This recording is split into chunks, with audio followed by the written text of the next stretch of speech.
Next is CBS News, please, Olivia.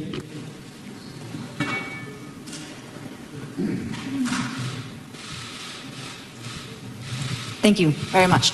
Budapest is, in fact, beautiful. Mr. Secretary, on the notion of a golden age, why isn't the United States conditioning deeper cooperation with Budapest on Hungary reducing its extensive and ongoing deepening cooperation with China, which is a strategic rival for the United States? Secondly, if, despite President Trump's endorsement and your visit here, Prime Minister Orbán does not succeed and loses the April election, does the U.S. commit to working with his challenger constructively?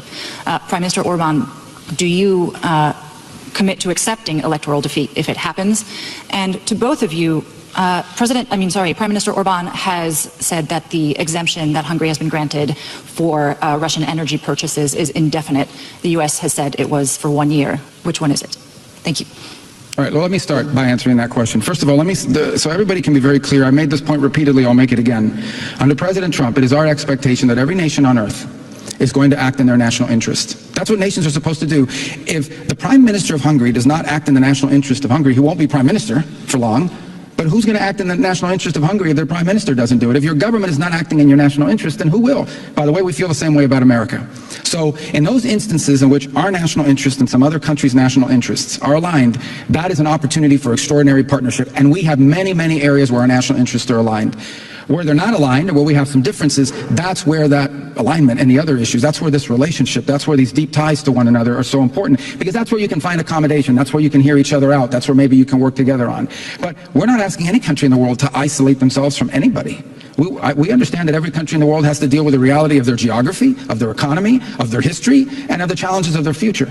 We will obviously share with partners and friends concerns we may have about certain things, but as an example, the United States, you mentioned China as an example, okay? We have trade and relations with China. The President of the United States is going to travel in April to China. Why? Because China's a big country. It's got 1 billion-something people, second largest economy in the world. They have nuclear weapons. It would be crazy. Okay, it's insane for the United States and China not to have relations and interact with one another. Now, two big countries like this, do we have differences? We absolutely do. And we'll have to manage those differences. And some of those differences are things we've spoken very frankly and clearly and repeatedly about the fact that it is not good for the world. It's not good for anybody to rely on one country or one economy for 90% of anything, especially things like critical supply chains.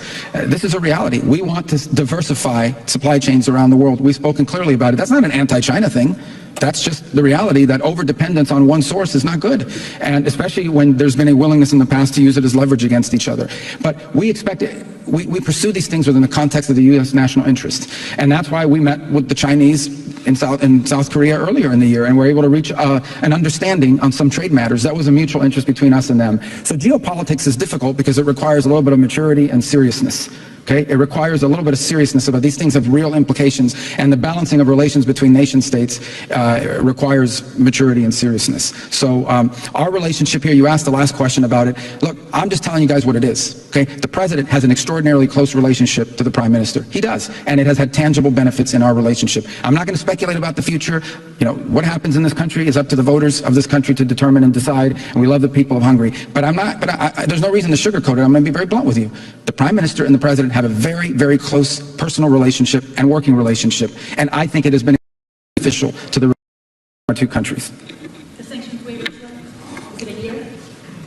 What's that, I'm sorry? The sanctions waiver on Russian energy purchases? Yeah, but here's the way I would couch that. Those sanctions waivers happened, as much as anything else, because of the relationship between the prime minister and the president.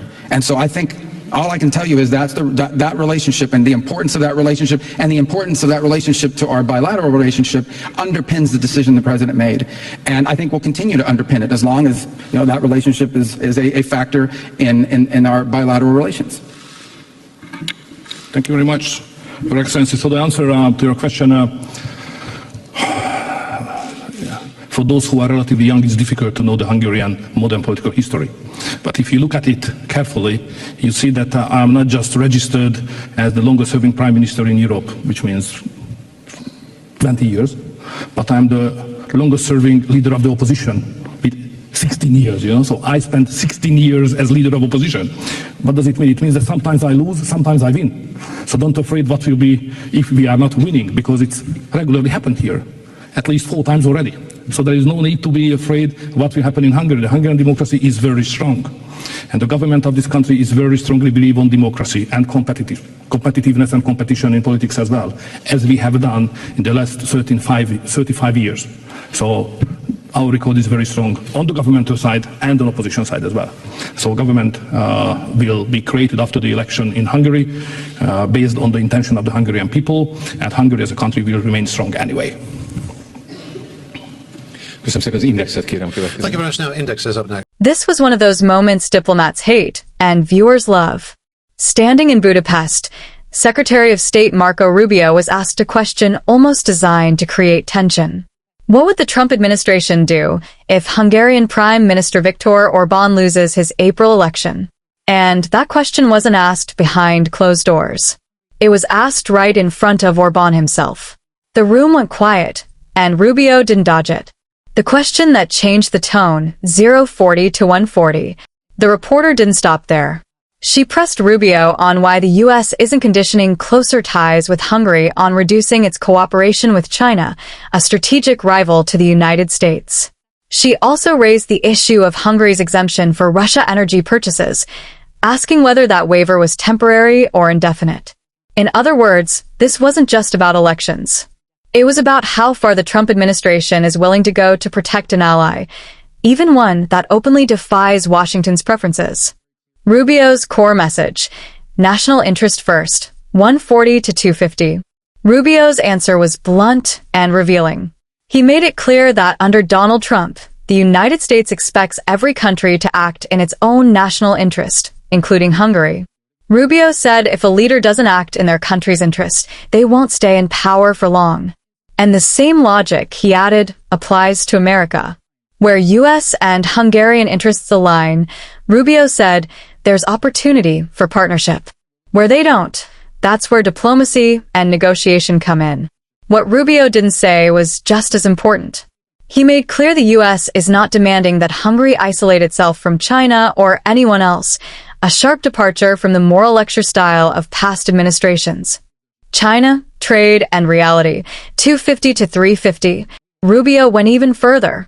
He pointed out that the United States itself maintains relations with China, including trade and diplomatic talks, because ignoring the world's second-largest economy would be irrational. That doesn't mean there aren't serious disagreements. Rubio acknowledged the risks of relying too heavily on China for critical supply chains, warning that overdependence on any single country creates leverage and vulnerability. But he framed this as realpolitik, not ideology. The message was clear. Foreign policy isn't about purity tests, it's about managing power in an imperfect world. Trump-Orbán relationship and sanctions, 350 to 440. Then Rubio addressed the elephant in the room. He openly admitted that Trump and Orbán have an unusually close personal relationship, and that relationship has produced real benefits for Hungary, including sanctions waivers on Russian energy. Rubio didn't deny it. He didn't soften it. He said plainly that the relationship underpins those decisions. That kind of honesty is rare in diplomacy and politically explosive. Orbán responds, comme défaillant, confident, naive. 45-40. Orbán then took the microphone. He didn't bristle. He didn't attack. Instead, he projected confidence. Orbán reminded the room that he's not only Europe's longest-serving prime minister, he's also spent years in opposition. He's won elections. He's lost elections. And Hungary, he said, has remained stable and democratic throughout. Orbán insisted that Hungarian democracy is strong, competitive, and resilient, and that the country will move forward regardless of who wins. It was a calm response, but also a signal. Hungary will not be lectured or intimidated. Closing, 540 to 620. This exchange revealed something bigger than one election. It showed how the Trump administration views alliances, not as ideological loyalty tests, but as interest-based relationships. It showed how far Washington is willing to tolerate independence from allies, even when it involves China and Russia. And it showed that in today's world, diplomacy is less about comfort and more about confrontation, honesty, and power. And sometimes, those conversations happen right in front of the people whose futures are being discussed.